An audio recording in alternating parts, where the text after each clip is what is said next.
Anniversary reading of the Cortland Review.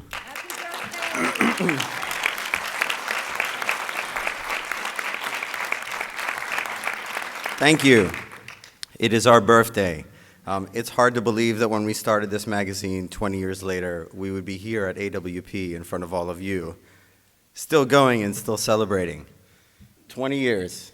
And yet we're still 1 year shy of being able to order a drink at a bar. Next year, I promise we'll have martinis at our reading for everyone. If you have one of these devices, by the way, please silence it for the reading. And so I'll tell you a little bit about me. My name is Guy Shahar. I'm the founder and publisher of the Cortland Review. 20 years, that's a long time. You know, sometimes we go on the internet on the Wayback Machine and look at what our website used to look like in like 1997, and it doesn't look all that pretty. But now it does. It looks really pretty. CortlandReview.com. I'm sure many of you have been there and have seen the website, probably seen the work of some of these excellent poets that are sitting here. Basically, the magazine just started as a whim. I taught myself some HTML, built a web page, thought it would be a lot of fun, and back in those days, nobody really wanted to publish online. You know, there were vanity presses and people that were like, hey, we'll make you a published poet if you send us $400, and then they'd put your poem on the internet and like 3 people would see it. And you're like, I'm a poet now. And so it was very difficult to get people to submit some work. But we reached out to people that we admired, and we got some real poets to send us work, and it just sort of snowballed from there.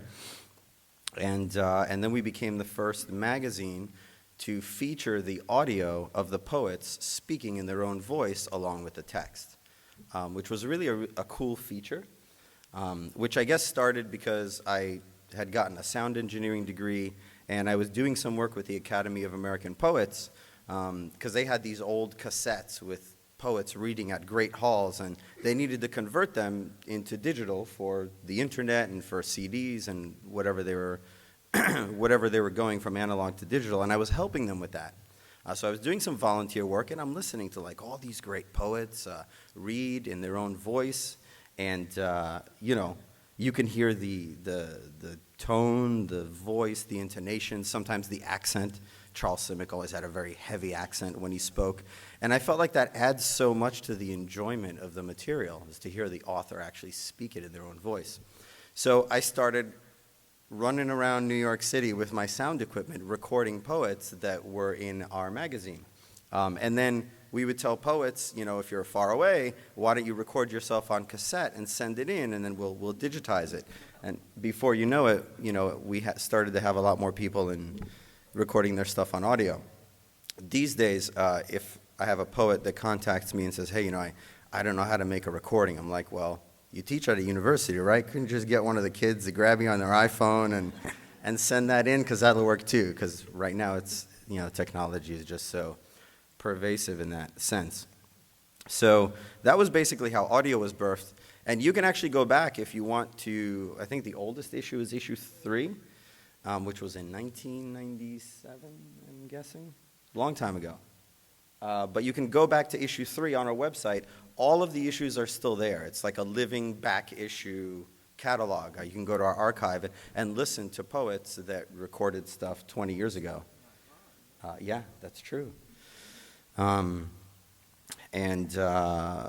So then after the audio series, about 5 years ago, I think, we started our video series, which we call Poets in Person.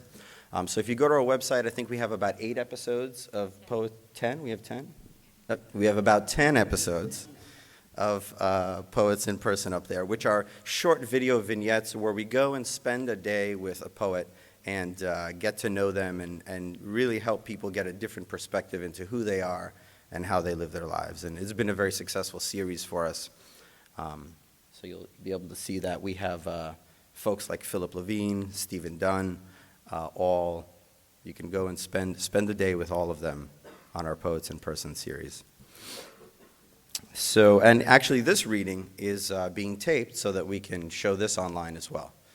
So for anybody that didn't make it here, outside in those other rooms, I know they're hearing me right now. And they wish that they were here because it's going to be a really good time. Ginger's got the margaritas, I think, under the desk over there. So I want to introduce really the powerhouse behind the Cortland Review, the editor of the Cortland Review. I'm going to tell you a little bit about her because she's a powerhouse. So Ginger actually joined the magazine because back in the early days, I think we were in a chat room, an AOL chat room maybe, if anybody remembers AOL. I don't remember how that exactly worked, but we would publish, I think in issue 1 or issue 2, we published issue 1 or issue 2, and apparently we had some grammatical errors. Or stylistic errors, or I think we weren't using the Oxford comma properly, and Ginger decided to ding us for that. And she just came out of nowhere and started messaging in chat rooms that, we have all these problems with our grammar. And she was very insistent about getting the grammar correct. And so I thought to myself, we should hire her. And so we did. And she came on board as, I guess, a copy editor. Well, you were a copy editor back then? Not for a long time. Okay. She started as my intern. Well, you can talk about that. I'm not gonna. I want to get to the reading, so I'm gonna go on ahead. But she has been with the journal now for just about 20 years, right? 20 years, and she was the copy editor and the associate editor and then the co-editor, and finally she became the editor-in-chief.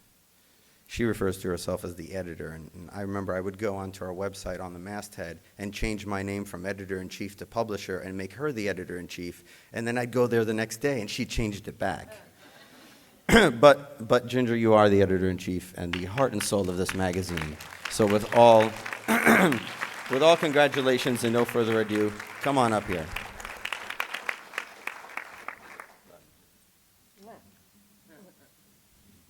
I love hearing somebody that young say back in the day. Oh, God.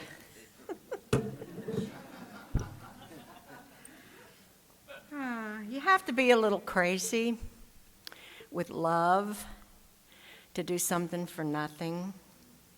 But you have to be a lot crazy with love to do something for nothing for 20 years. So feel the love.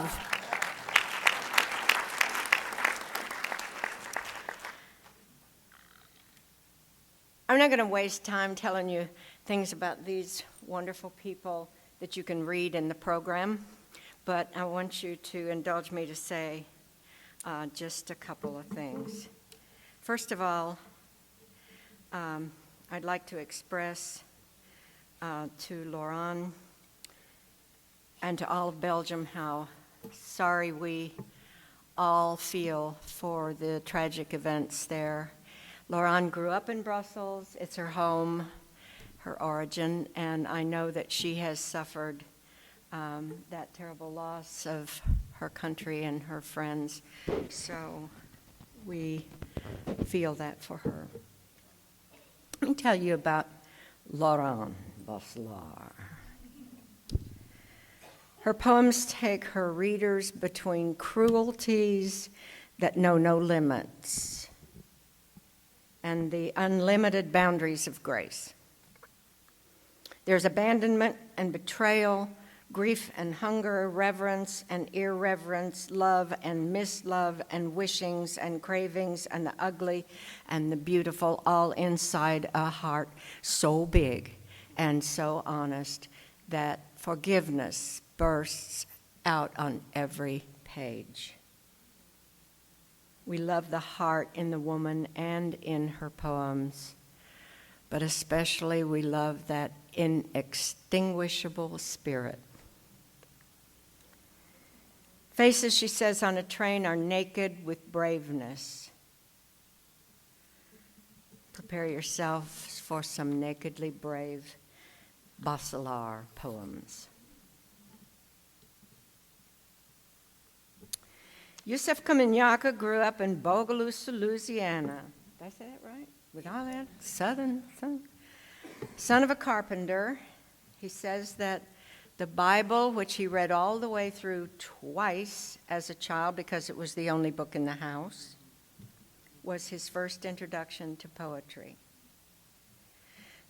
Still a boy, but with a great hunger, he borrowed James Baldwin's "Nobody Knows My Name" from a local church library 25 times. It should be said that the local public library did not give him access, but he found poetry anyway.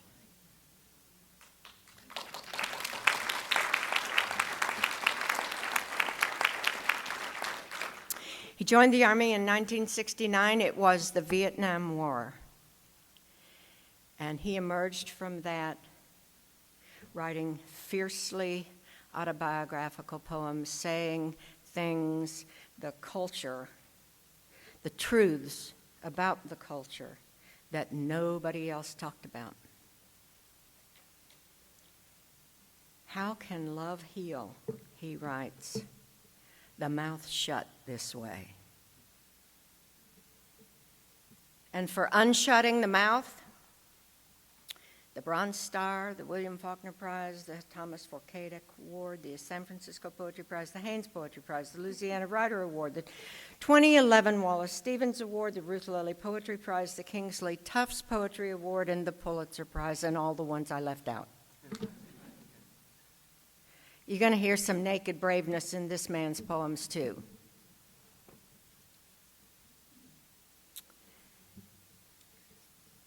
By the time I met Jeremy at Warren Wilson, where he came for his MFA in poetry, he'd already marched a long way toward today.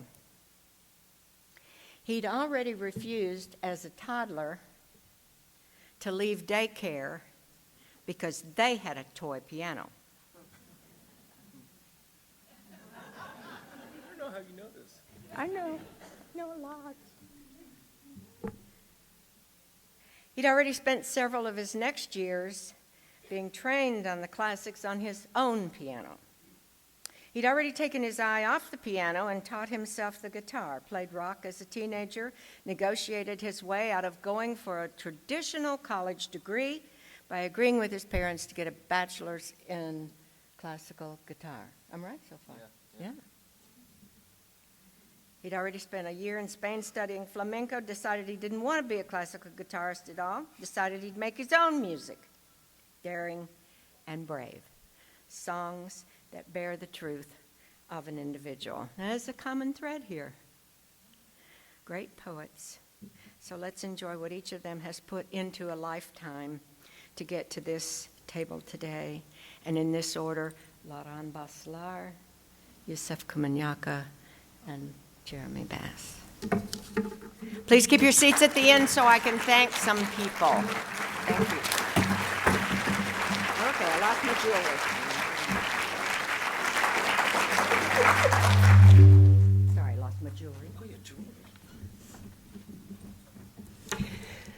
Hello. Happy birthday. Thank you. Happy birthday, Guy Shahar. I don't know where you are. Happy birthday, Ginger. Happy birthday, David Rigsby. If you know a Cortland Review, I always tell my students who ask me, well, how do you write a book review? How do you write an essay? Go to the Cortland Review and read David Rigsby. And so thank you to him, too. I know he's not here, but I wanted to say thank you. I also want to tell you that Ginger's brand new book, A Scrap of Linen, A Bone, is just out, and if it is not going to be on your shelves, you're poor.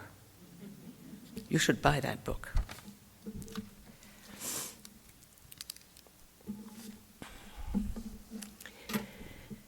January. This longing for him, the choke in my throat again.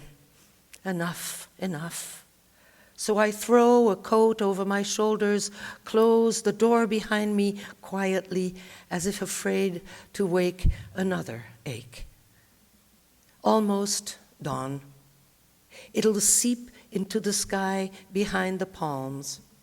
So I head east into the street of bungalows as if I belonged here, among the somber windows lit one by one, among the first joggers and their dogs, past garages that yawn out cars in the noisy businesses of the day.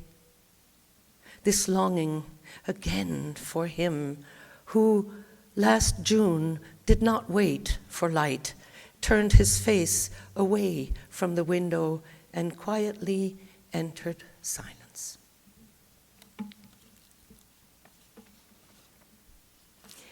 I live in California near a beach. It's actually 4 minutes and 15 seconds away from my house.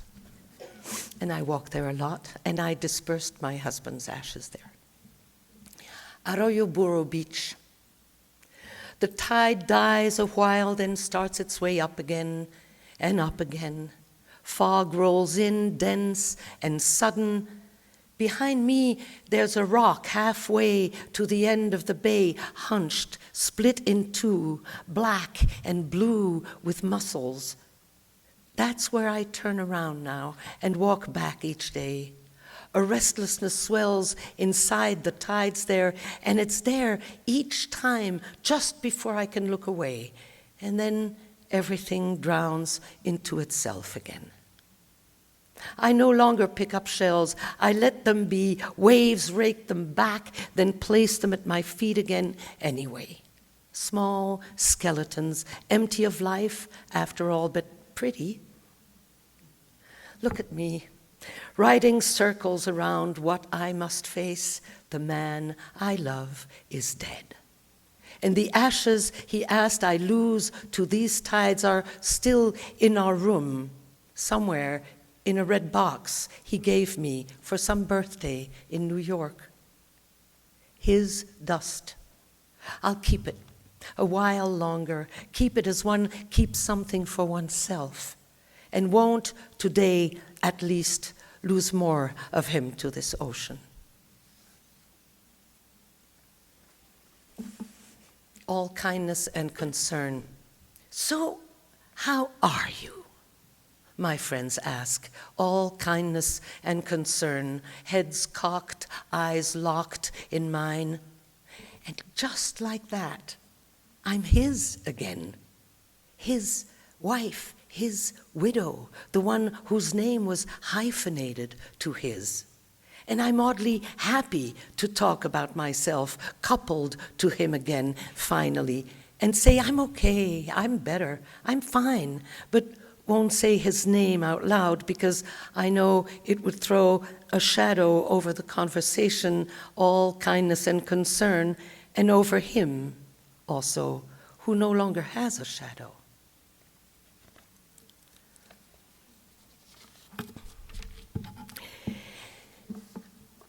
Light alive. And at the end of the morning, when I kneel at the tide's pull, it suspends its tug to give me time to bury my wrists in it. The wind knots my hair and fills with godwits and gulls. They don't trust me. They shriek and flee and soar. I remember unknotting my daughter's hair once and hurting her, and how she turned around, wide-eyed, and stared at me. She was a frail thing, so thin, and buried her face in my belly, weeping. Isn't that what I'm now? Frail, my head full of knots, and longing to be held by this ocean. The tide recedes. I hear it scrape the sands back into its green rack. Some days, waves are clear as a trusting child. But today, they're busy shaking their wild manes of kelp. So it's time now to look up again, to lift my face to the sun and watch noon billow inside a sail and see nothing but that, light alive in a sail.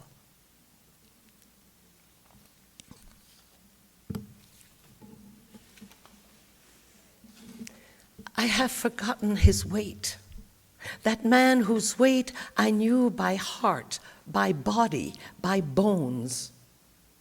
From the end of the pier's granite, I watch pelicans dive into the waves as we would into each other. And I can no longer remember his weight.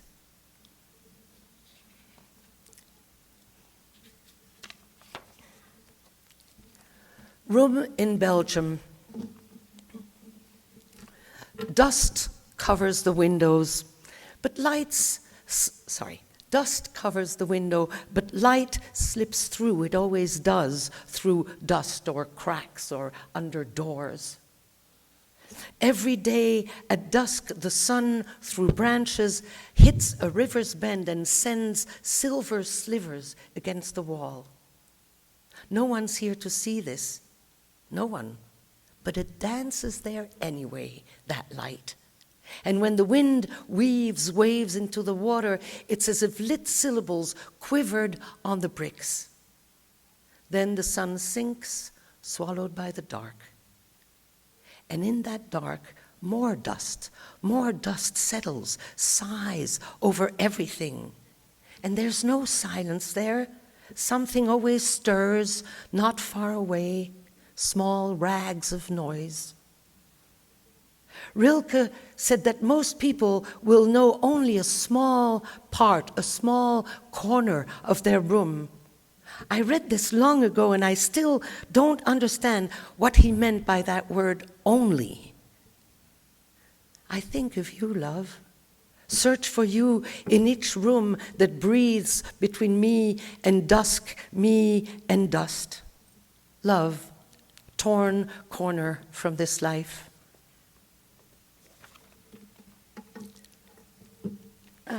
There you go.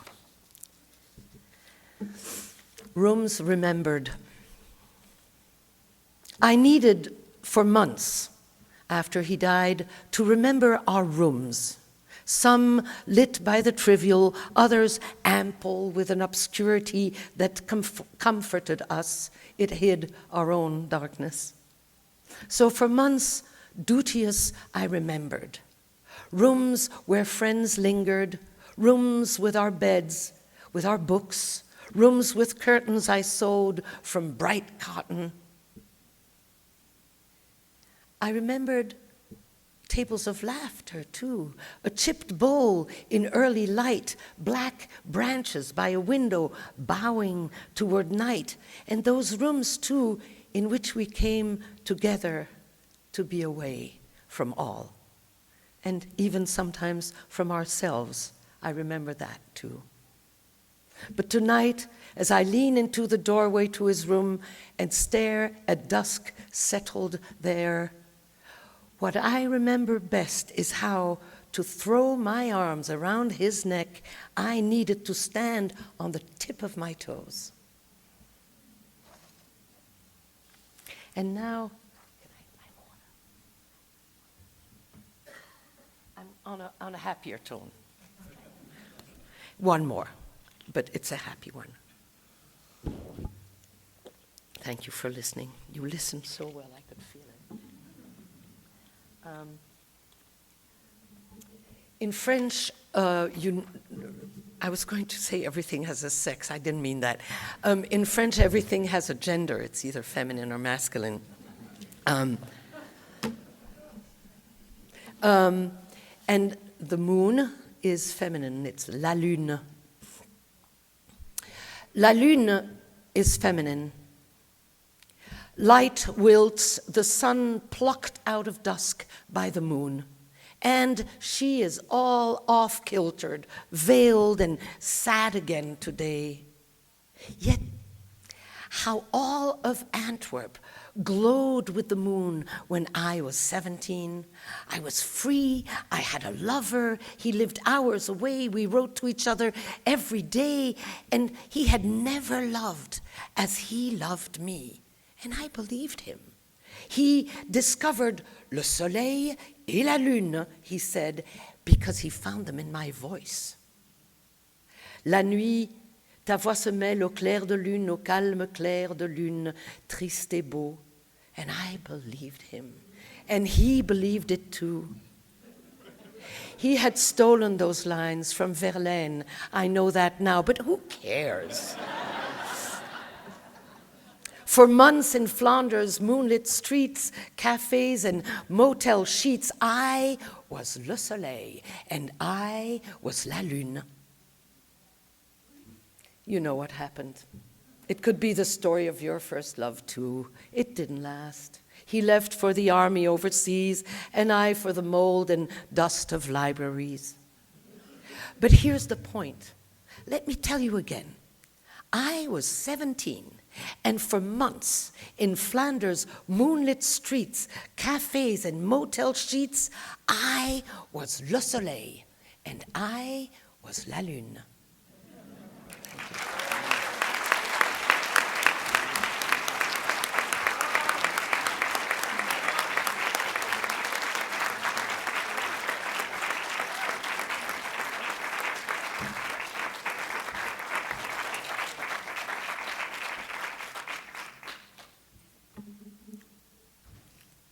Yeah, that's amazing. Happy birthday, Cortland Review, right? Thanks for your brilliant tenacity all these years.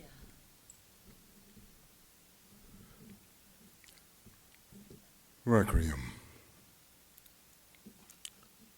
Requiem. So, when the strong and holy high winds whiplash over the soul of marshlands, eaten back to a sigh of salt water, the crescent city was already shook down to her pilings. Her floating ribs, her spleen and backbone left trembling, and her old world facades and postmodern lethargy, lost to waterlogged memories and quick-claim deeds, exposed for all eyes, damnable gaze plumb-lined in heart-throb, ballast, and water taper. And already the last ghost song of the Choctaw and Chippewa was long gone, no more than a drunken curse among the oak and sweet gum leaves, a tally, a broken treatise and absences, echoing cries of birds over the barrier islands, inherited by the remittance man, Scallywag, and King Cotton, and already the sky was falling in on itself, calling like a cloud of seagulls gone ravenous as the Gulf, reclaiming its ebb and flow chart, while the wind banged on shutters and unhinged doors from their frames and unshingled the low-ridged roofs, while the believers hum Precious Lord and Deep River as the horsehair plastered walls gallop along with the surge. Already folklore began to rise up from the Barrett, Lallygag, and Sluice, pussing beneath the Big Easy, rolling between and through itself, caught in some downward tug and turn, like a whirl of love affairs backed up in a stalled inlet, a knelt-down army of Cyprus, a testament to how men dreamt land out of water, where bedrock was only the heart's bump and grind. Its deep dark churned and acceleration blows it down to those unmoored timbers, already nothing but water, mumbling as the turbulent eye lingered on a single question, then turned.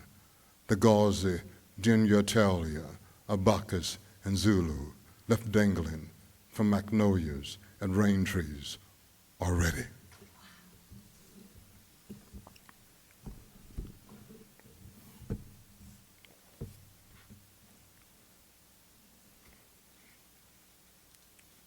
Blue dementia.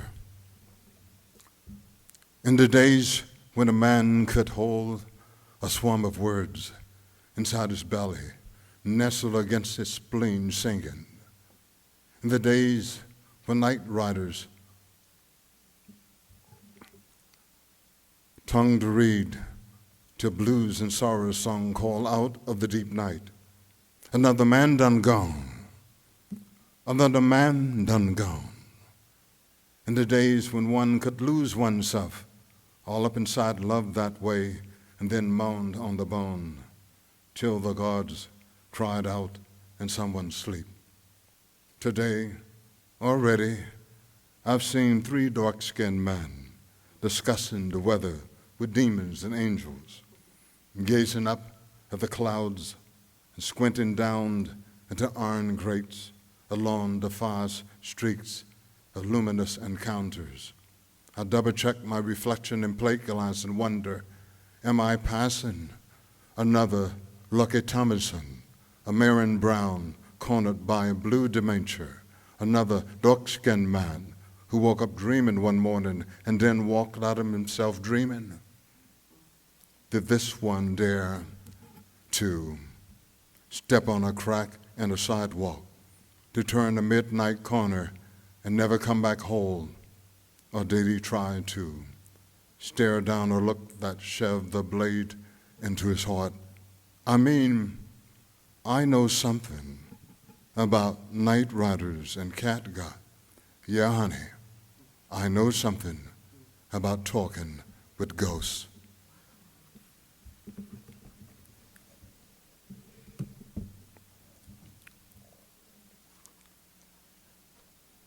This next poem is dedicated to the 14 or 15 young black men who threw themselves on grenades in Vietnam. It's called Grenade. There's no rehearsal to turn flesh into dust so quickly. A hair trigger, a cock hammer in the brain, a split second between man and infamy, it lands on the ground. A few soldiers duck, and the others are caught in a half run, and one throws himself down on the grenade. All the watches stop, a flash, smoke, silence. The sound fills the whole day. Flesh and earth fall into the eyes and mouths of the men, a dream trapped in midair. They touch their legs and arms, their groins, ears and noses, saying, "What happened?" Some are crying. Others are laughing. Some are almost dancing. Someone tries to put the dead man back together. He just dove on the damn thing, sir. A flash, smoke, silence, the day blown apart. For those who can walk away, what is their burden? Shreds of flesh and bloody rags gathered up and stuffed into a bag. Each breath belongs to him. Each song, each curse, every prayer is his.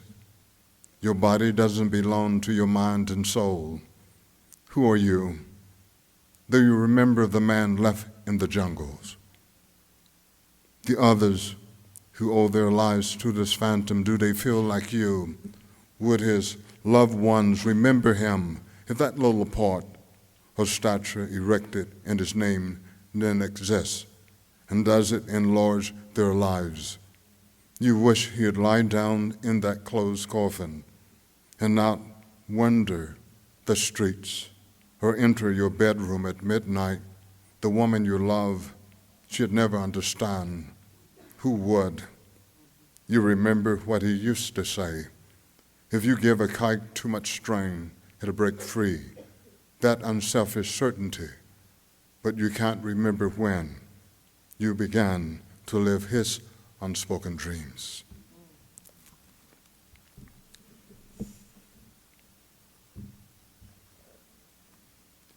And 2 last poems. Latitudes.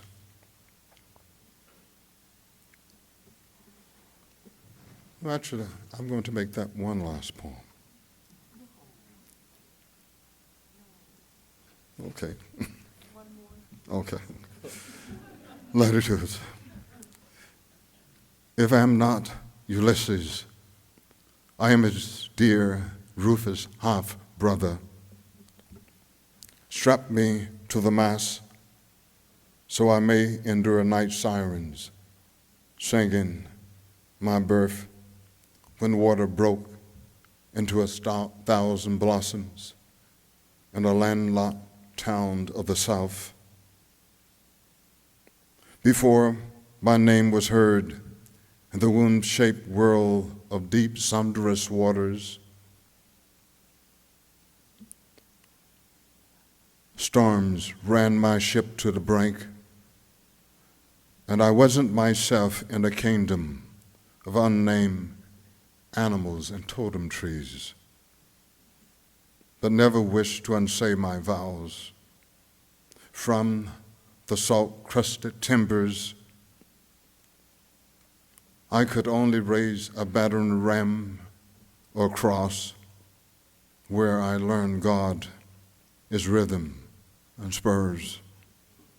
If I am Ulysses, made of his words and deeds, I swam with sea cows and mermaids in a lost season, ate oysters and poison berries to approach the idea of death tangled in the lifeline slack on that rolling barrel of a ship, then came home to more than just the smell of apples, the heavy oars creaking the same music as of a bed.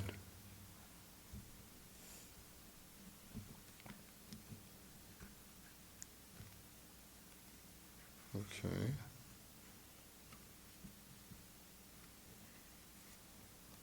Sorry. Islands. An island is one great eye, gazing out, a beckoning lighthouse, searchlight, a wishbone compass, a counterweight to the stars. When it comes to outlook and point of view, a figure stands on a rocky ledge, peering out towards an archipelago of glass on the mainland, a seagull's wings touching the tip of a high wave out to where the brain may stumble. But when a mind clams down from its long, craggy lookout, we know it is truly a stubborn thing and has to leaf through pages of dust and light, through pre-memory and folklore, remembering fires roared down there till they pushed up through the seafloor and plumes of ash covered the deck, shaken awake, whirls away, and silence filled up with centuries of waiting. Sea urchin, turtle, and crab came with earthly know-how, and one bird arrived with a sprig in its beak. Before everything, clouded with cries, a millennium of small deaths now topsoil, and seasons of blooms in a single seed. Light edge along salt-crusted stones across a cataract of blue water, and lost sailors, parrots spoke of sirens, the last words of men buried at sea. Someone could stand here, contemplating the future, leafing through torn pages of St. Augustine, or the prophecies of fishermen, translating spur and folly down to taproot. The dreamy-eyed boy still in the man, the girl in the woman. A sunny forecast behind today, but tomorrow's beyond words. To be whole by the water is to know pig-ironed and mother-wet. Whoever this figure is, he will soon return to dancing through the aroma of dagger's log, ginger lily, bougainvillea, between chants and strains struck till gourds rally the healing air, and the church steeple birds fly sweet darkness home. Whoever this friend or lover is, he intones redemptive harmonies. To lie down in remembrance is to know each of us is a prodigal son or daughter, looking out beyond land and sky, the chemical and metaphysical beyond falling and turning water wheels in the colossal brain of damnable gods, a eureka held up to the sun's blinding eye, born to gaze into fire. After conquering frontiers, the mind comes back to rest, stretching out over the white sand. Thank you.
Red-tailed hawk in the city canyon.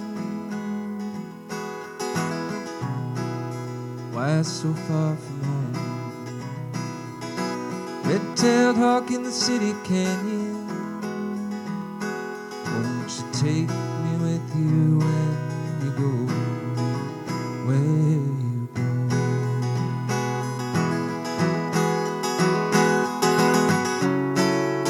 Always been a dreamer. I'm not everyone's description of a man. Tired of being a savior.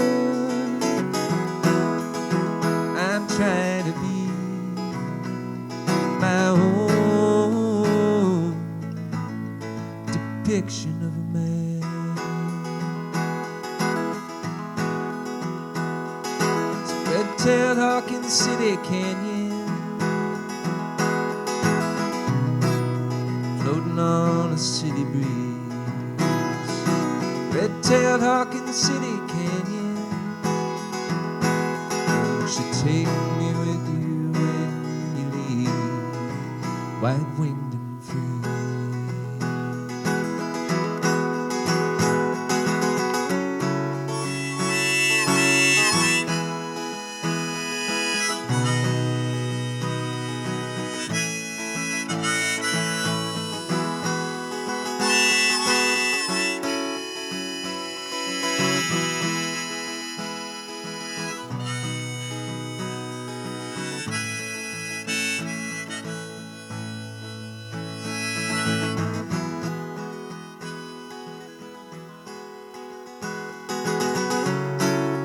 Winter I went crazy.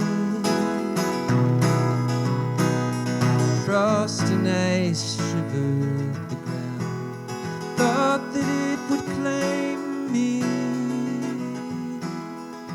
when there was no one but myself to be found.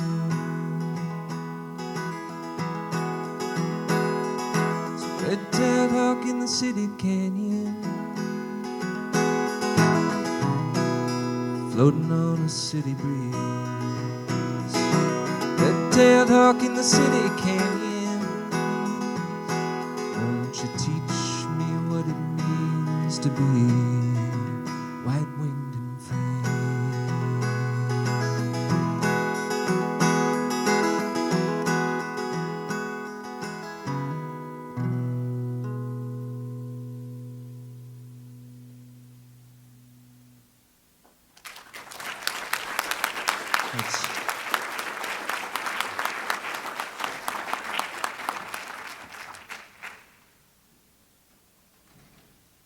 All right, I've got two more for you. This is another New York song. You guys hear everything all right? It's just your, typical end of the panel AWP musical act, right? Yeah, it's fine, dude. This one's called New Renaissance.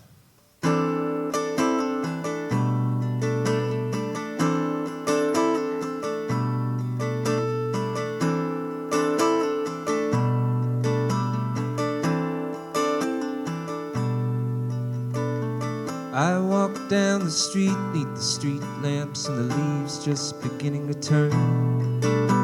Lights on in the houses, the dark windows loom like lessons learned.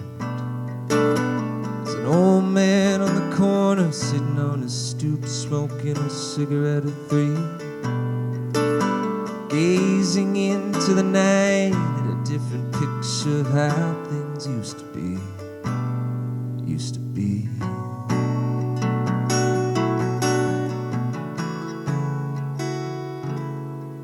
There's a bar in the neighborhood, used to be the spot, but I don't go there anymore. Spend most of my nights wandering, thinking I'll hold up behind doors. Gets dark early and the cold's coming soon, and there's so much I don't know. More to life, more secrets than bodies buried in the snow. In the snow.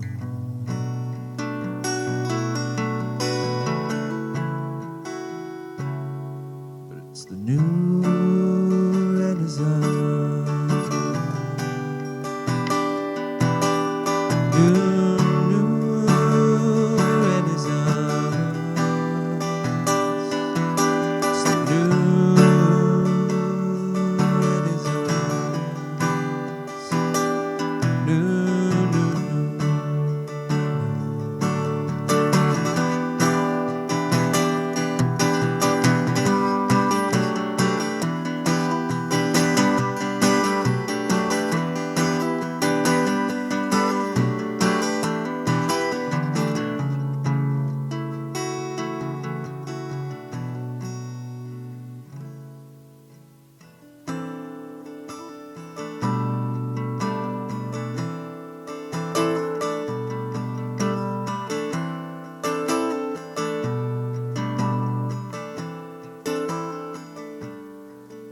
Someone before I used to be, and someone before that used to be him. Think about you now, our lives are distant, and the cup fills over the brim. And the moon makes the city glow as it traces a disintegrating arc, making the midnight slabs glisten, or do they glitter with false sparks? False sparks.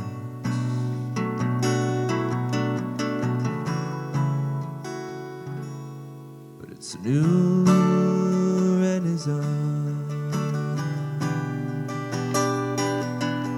New Renaissance. It's a new Renaissance. New.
Thanks.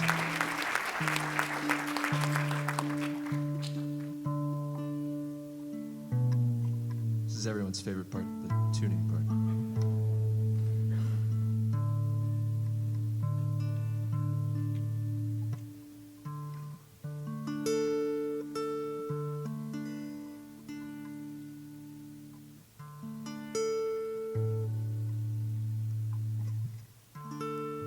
Thank you all for being such some great listeners. And thank you, Ginger, for having me. This is called Counting.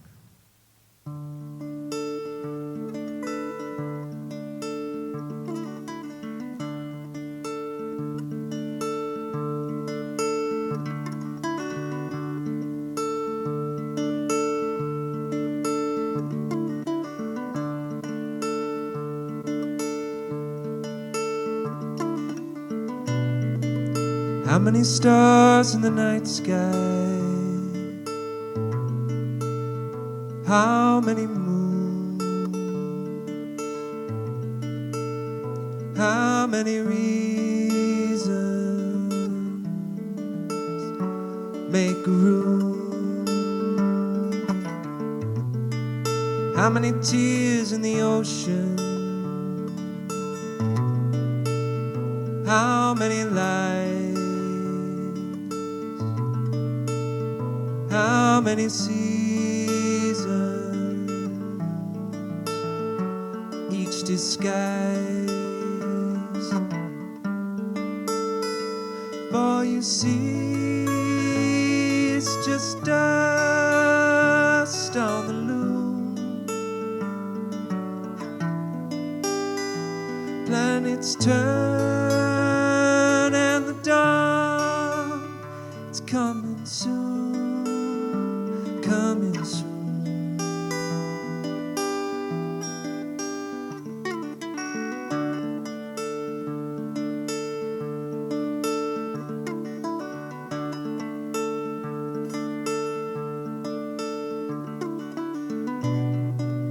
How many thoughts to be counted? How many words? How many left unspoken? Hurt back to her. How many miles have we traveled? How many more?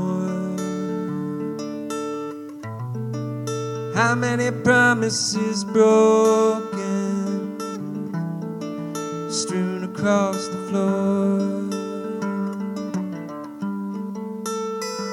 For you see, in each dark grain of sand,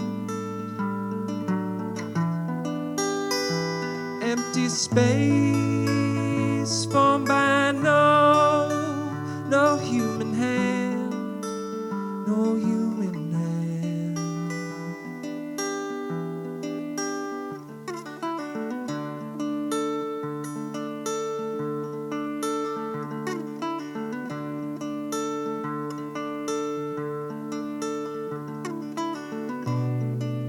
How many stars in the night sky? How many moons?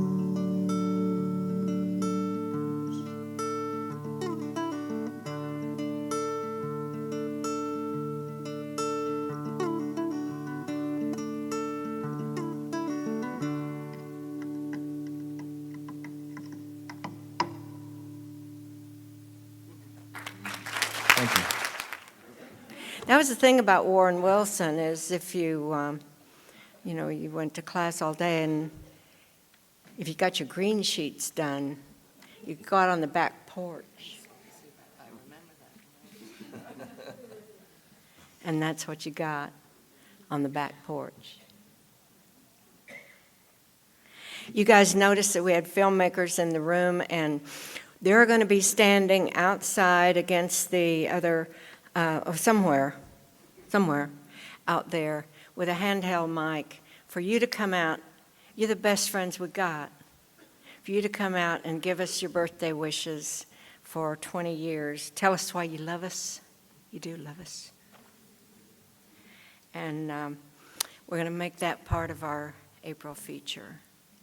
I know we did good here today because I've never sat at the front of the room in one of these events before, but I know we did good because I could see your faces. Oh my. I've got two people here you guys have to know. Christian Gillette. Christian, come on, stand up. Yes. Christian has been a poetry editor at Cortland Review. He reads all your poems, and he's done that 8 years. Thank you, Kristen. 8 years. And David Moody, stand up. Come on. They're shy, these. David Moody is the audio and production manager, and let me tell you, he's the one, we put it together, but he's the one that makes it readable for you guys. He does all that magic with the technical, whatever that is, and he gets it on your computer. And I think, those two are brilliant poets. They're wonderful guys, and we couldn't do it without them. And Guy Shahar, come up here. Come up here.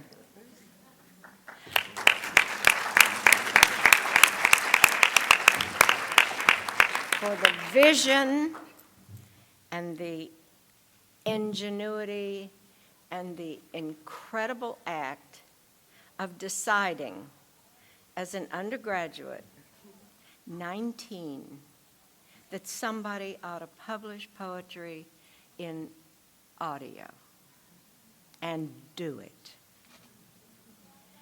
And still have left the wonderful audacity to invite me. Thank you, Ginger. I'm going to let you. This has been a great Oh. culmination of our 25 years. Be back in 20 years. Be back in 5 years for 25. Thank you, laure-anne. Thank you, Yusef. Thank you, Jeremy. Thank you. Thank you, guys. You are our best friends. How many